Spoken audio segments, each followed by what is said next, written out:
Maganda ang panahon ngayong araw ng Martes dito sa Germany.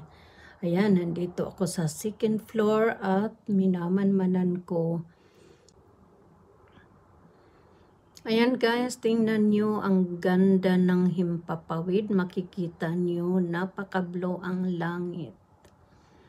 Yan. Medyo ngayon mainit siya, kaya lang syempre dahil hindi pa nga talagang tag-araw na tag-araw dito sa Germany. Tingnan nyo, unti-unti na ring bumubugsong ang mga dahon ng mga kahoy, puno ng kahoy dito sa kapaligiran namin. Nandito ako sa second floor.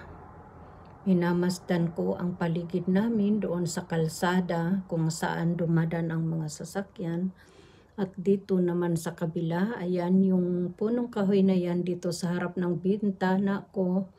Ang ganda-ganda talaga niyang tingnan, lalo na kung mayroon na siyang dahon guys. Yan, tingnan nyo.